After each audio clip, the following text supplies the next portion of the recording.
Hello there, this is Brian. Thanks so much for listening to this video series on futures trading. Trading futures may sound intimidating, like designing the flux capacitor in Back to the Future, but it's quite easy and often is simpler than trading stocks, options, and Forex. Trading futures can be done with a much smaller amount of money than is required for stocks or options. The minimum amount of money you need to get started in futures is only $5,000. Day trading stocks and options has a higher starting cost of $25,000 to $30,000 because of the FINRA requirement known as the Pattern Day Trader Rule. Day trading futures is often easier than swing trading stocks and options because you don't need to worry about unexpected news wiping you out overnight. Day trading stocks has a much lower profit than the same trade done as a futures trade. Trading futures is often more profitable than trading Forex. Forex brokers make their profit by skimming the spread, which costs you far more than stock, options, or futures commissions.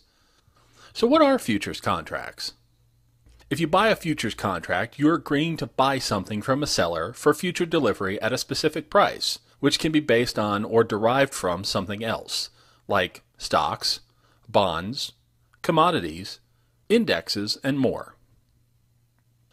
The goal of day trading futures is to make money from buying and selling the price movement.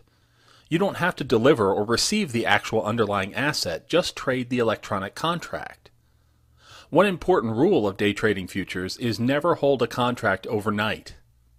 Some people do this to try and save a losing position, while others do it to try to make a lot more money in the overnight session, if it goes in their favor. But the risk level of holding contracts overnight is too high. Here are some benefits to trading futures. Trading futures offers huge leverage. Less capital is required for you to get started, and there's no restriction on how many trades you can take. The futures market trades 24 hours a day during the business week, allowing you more opportunity to capture moves while you're at home.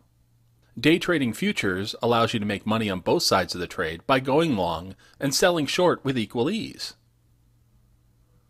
Trading futures contracts allows you to trade a wider variety of related and unrelated markets. One of the best features of trading futures markets is how much leverage you get. Let's see how it works. Futures trade in units called ticks. A tick is the smallest amount that a price can fluctuate. Typically, there are 4 ticks within 1 point. In this example, you can see that 1 point would be from 2350 to 2351.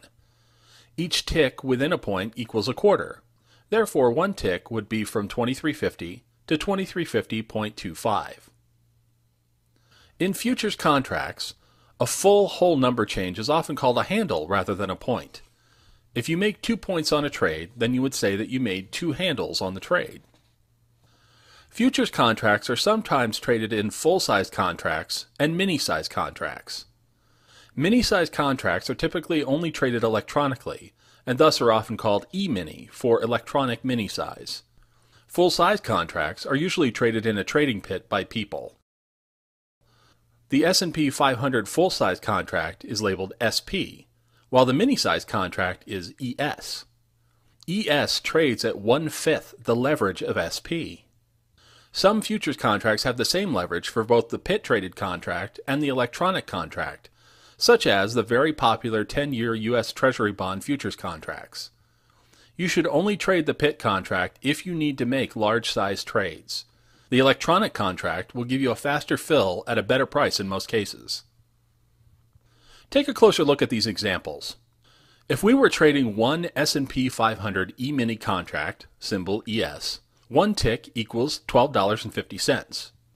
Assume you're trading in a market where one handle has 4 ticks within it.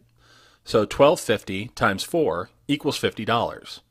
Just for argument's sake, we'll say that the current level of the S&P 500 E-mini contract is trading at $1,300. $50 multiplied by the current price of $1,300 equals $65,000 of leverage.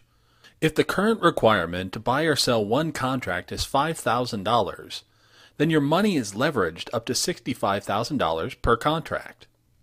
Because trades can make or lose a lot of money quickly in the hands of the trader, it's best to paper trade first and hone your skills before trading real money. The cost of putting on a trade is the performance bond. This is the amount of money you must set aside for each contract that you trade. The performance bond cost varies from market to market and from month to month based on recent volatility.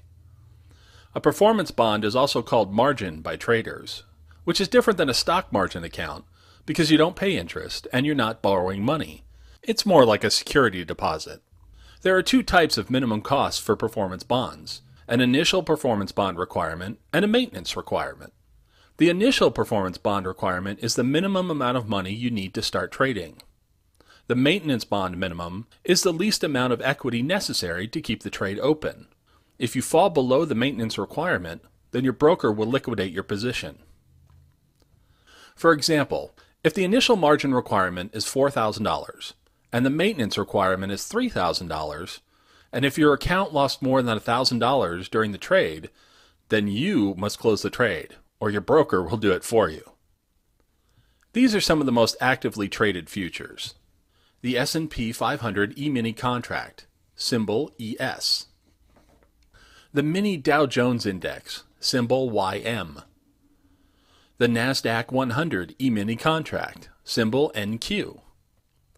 The 10-year U.S. Treasury note, symbols TY and ZN. Euro versus dollar futures, symbol EC. Gold futures, symbol GC. And light sweet crude oil, symbol CL. If you're not familiar with agriculture cycles, then you should probably avoid agricultural futures contracts. Be sure to view part 2 of this video series on futures trading. This has been a Capital Management Institute production. Come learn with us at capitalmanagementinstitute.com. Thank you for watching.